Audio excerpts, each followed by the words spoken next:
So today, we have one of those days in Unitarian Universalist circles that a couple of things are being celebrated, actually more than a couple of things when we added the building anniversary. But we have Flower Communion and Pride Day.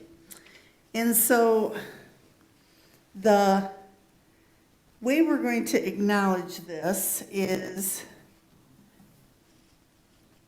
you all are going to get an opportunity throughout the service to add to our tree. And I believe Amy Brooks has come to speak here before. She's a minister from the west side of the state.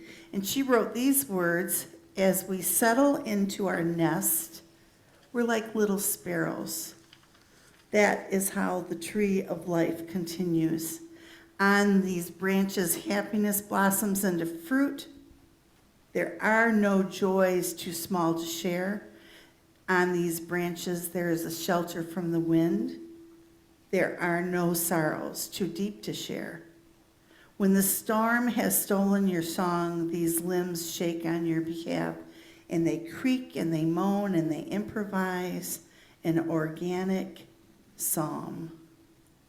Tuck your heads beneath your wings, little birds. These boughs will not break. This is the tree of love. I'm not sure ever what to call the tree over on that wall. I call it the covenant tree because when I came in the fall, we were discussing the covenant and putting words about the covenant. But I like calling it the tree of love. So sometime today, before you leave, we'll hand these out kind of mid-service when I decide it's time to pass things out like a good teacher, right? You don't want to get distracted too much with the handout. But I'm going to ask you to write something on that flower, and you can either leave it over there, if the tape's over there, you can tape it on the tree. But it's going to be something that came up for you today from the portion of the Pride piece or the Flower Communion piece of a characteristic that you would like to carry within you and your essence, and you would like to share with the tree of life. So what I'd like to talk about a little bit in the beginning is Stonewall.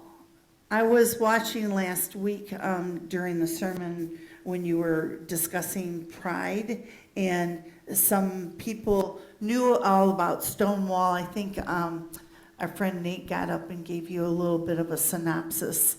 And so it's just going to be a reminder, because I was thinking about why Stonewall is so important for Unitarian Universalists. We don't have a creed and we don't have a dogma, but we have certain dates and certain phrases that we're kind of held to a higher responsibility to know a little bit about if they come up. And so I remember being at a restaurant in another state, and it was called Stonewall, and I was like, oh, I know that's something important. This was about 10 years ago.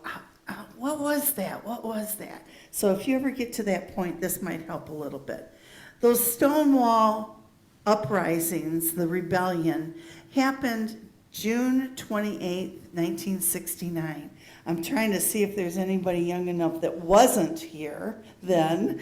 There may be a couple. Shantaro, you get to represent for the younger generation now. But during that time, in the early morning hours, there was a police raid in a gay bar. And this was in Greenwich Village in Lower Manhattan in New York City. And, gays and lesbians were in the bar, and it was very late. The police officers came in as a raid. At that time, many of the gay bars were run by the mafia or owned by the mafia, and so who knows what excuse or reason, it probably that the bar was open too late. And this police raid took place. Many of you have seen photographs of pictures. There were beatings, there were injuries, dozens of arrests occurred, And that was kind of a turning point between the gay residents and the New York City police, of course, but it was a turning point in the gay community, because after that, they said, no more, we will not be treated this way, we will not be subjected to violence. And that is when the gay pride really started ramping up all over the country, so that the year after, probably about a week after I graduated from high school, June 28th, 1970, there were gay pride marches and parades, the first ones, that took place in Chicago, Los Angeles, New York, San Francisco. Isn't it strange? I'm just going to share this with you because for whatever reason we have some time today. There are certain points when I'm sharing something that I get goosebumps. And you never know when you're going to get goosebumps. You never know when you're going to tear up in a hymn. But there is something visceral that happens to us because that connection is so deep and strong and human to human. Even though we weren't there in 1970, we are there now for different reasons. And so when I name Chicago, Los Angeles, New York, San Francisco, fortunate I've been to all those places. And actually in 1987, that is when I was serving, 1994, that is when I was serving a church in Chicago. And friends of mine from Michigan and relatives came, and some of the people from the Unitarian Universalist Church came, and we went downtown to the Gay Pride Parade. Now, some of the people in my group were not necessarily gay friendly. They were kind of more voyeuristic, and they wanted to go to the parade to see all the wild and crazy costumes and, the outrageous nature and the loud music. They just wanted to be part of the Mardi Gras-esque kind of feeling. But what was interesting after 1994, to see how those people evolved. How those people evolved because I still know them. How those people were able to be there for friends and family in their circles of friends and family and coworkers who came out one by one bravely and said, I'm going to be my real self now. Am I going to be accepted because I've had to leave my XYZ church because I'm not accepted there? Am I going to be accepted in this family?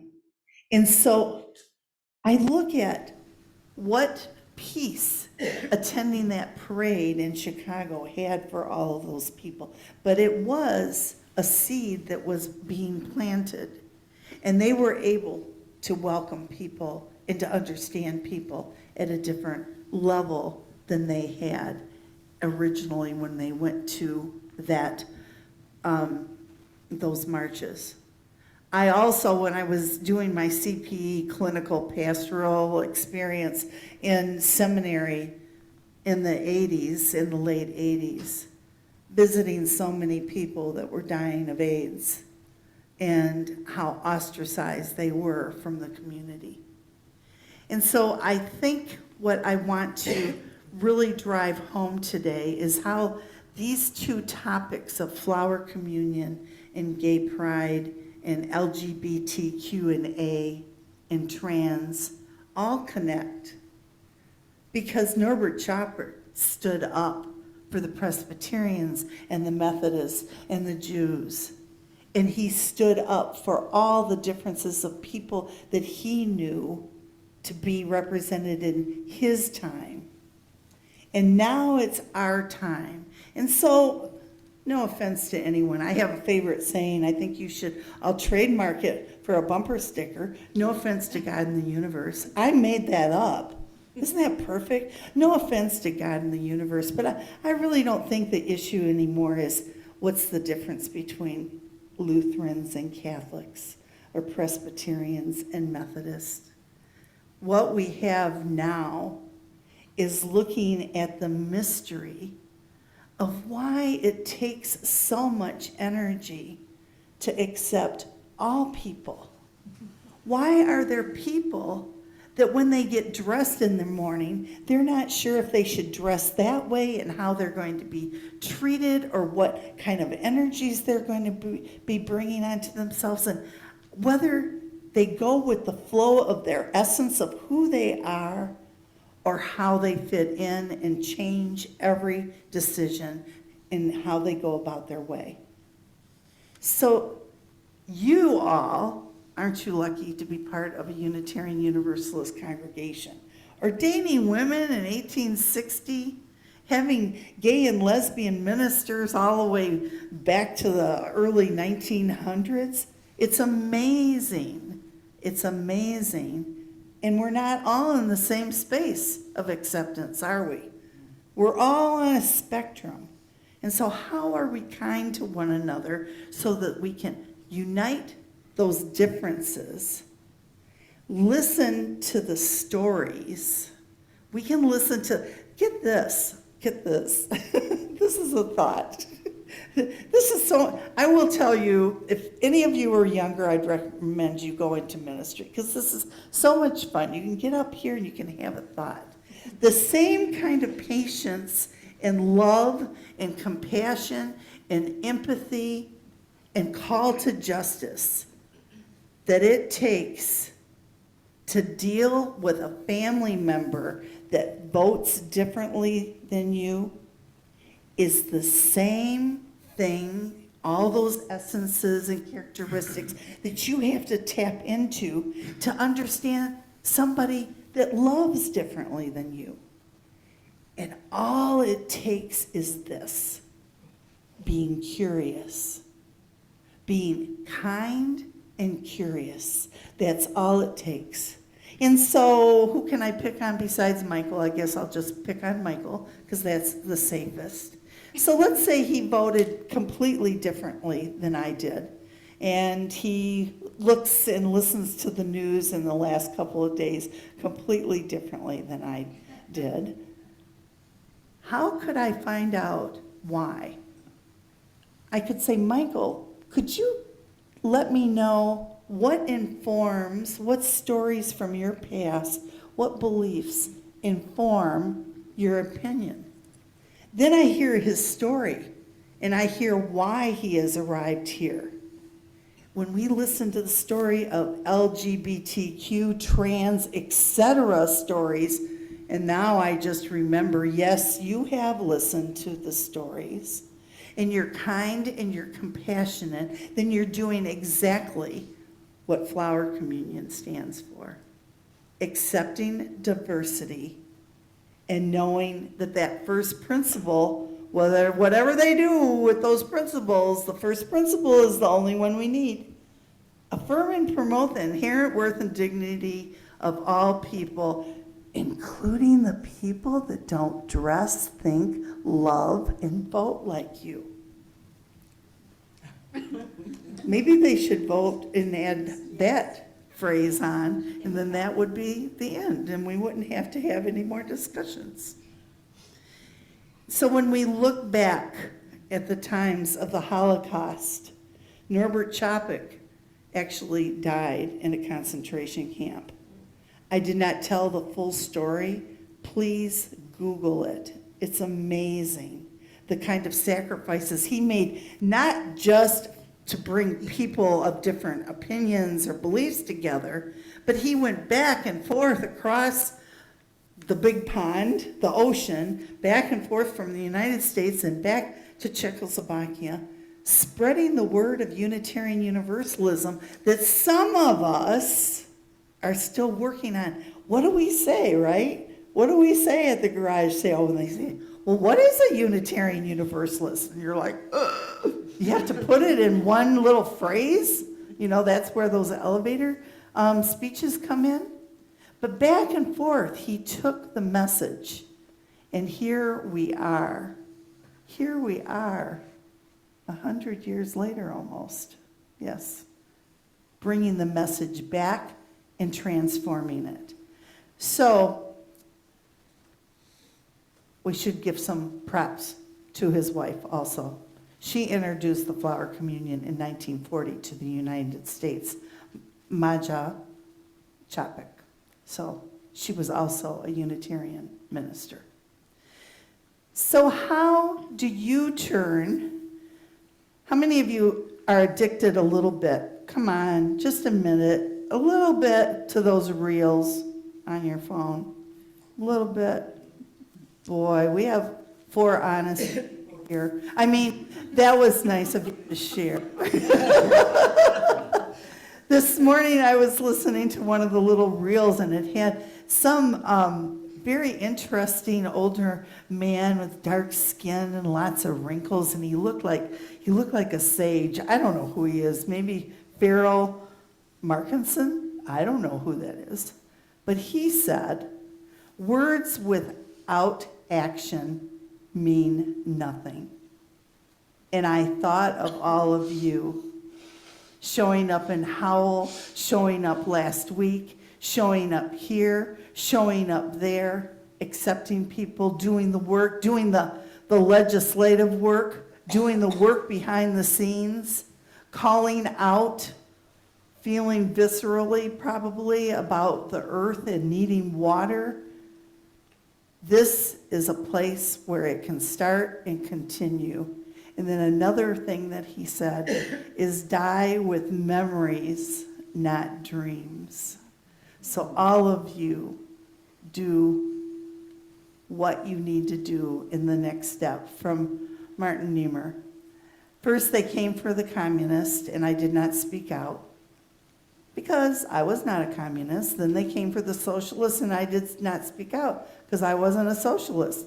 Then they came for the trade unionist, and I did not speak out because I was not a trade unionist. Then they came for the Jews, and I did not speak out because I was not a Jew. And then they came for me, and there was no one left to speak out for me. You all speak out for someone. And what I'd like you to do as we close today is I would like you to come up, and you're going to take a flower that you didn't put in, because most of you remember what color your flower was at least. Next year we'll do the kind of flower as a test.